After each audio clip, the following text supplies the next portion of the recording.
கடவுள் இருக்கிறாரா? அப்போனா இருந்தும்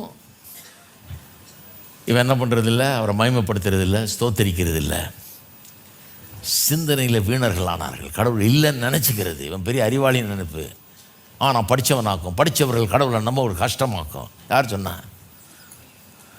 பாவம் கடவுளை நம்பாதன்னுது. ஏன்னா இந்த பாவ குணம் உள்ளே வந்தோன்னு அது சொல்லுது, கடவுள்னு ஒருத்தர் இருந்தாருன்னா அப்புறம் நீ கை கட்டி நிற்கணும் நாளைக்கு அவர்கிட்ட கணக்கு ஒப்பு வைக்க வேண்டியதாகிடும். அதனால் இல்லைன்னு சொல்லிவிடு. இல்லைன்னு சொல்லிட்டா பிரச்சனை இல்லை, உனக்கும் ஆறுதலாக இருக்கும்.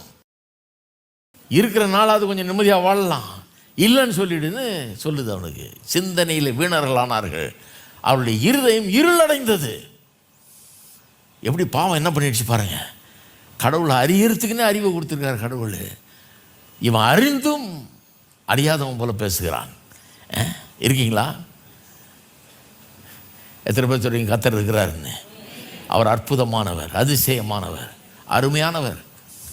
எனக்கு கடவுளை பற்றி நிறைய காரியங்கள் தெரியாமல் இருக்கலாம், ஆனால் அவர் இருக்கிறாரா இல்லையான்றதை பற்றி எனக்கு கேள்வியே கிடையவே கிடையாதுங்க. எனக்கு கேள்வியே கிடையாது. எப்போ அவர் வர்றாரு அது தெரியாது எனக்கு. அது ஒரு நாள் பிரசங்கம் பண்ணலாம், அது தெரியாதனால தானே பண்ணலை. அவரே அதை கேட்காதுன்னு சொல்லியிருக்காரு. எனக்கே தெரியாதுன்னு அவர் சொல்லிட்டு போயிட்டார்.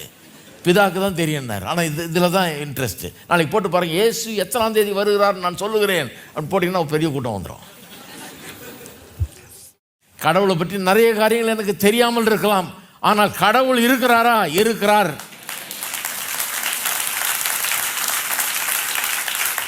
நிறைய காரியங்கள் எனக்கு புரியாத புதிராக இருக்கலாம், ஆனால் ஒன்று தெரியும் எனக்கு, அவர் நல்லவரா? அவர் நல்லவர்.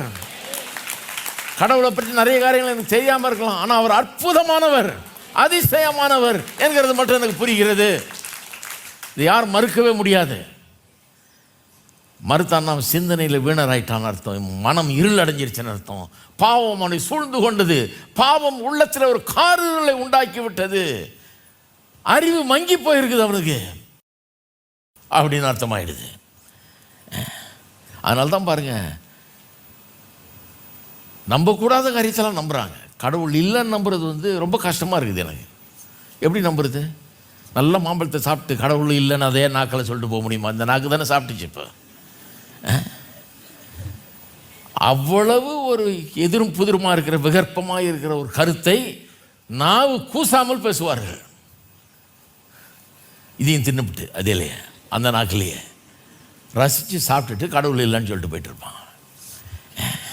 எதை வேணால் நியாயப்படுத்தி பேசுவார்கள். அது இன்றைக்கி நிறைய நடக்குது இல்லையா? எதை வேணால் நியாயப்படுத்தலாம். கொலை பண்ணால் கூட அதை நியாயப்படுத்தலாம். அந்த மாதிரி ஒரு மனப்பக்குவம் உண்டாயிடுச்சு. அந்த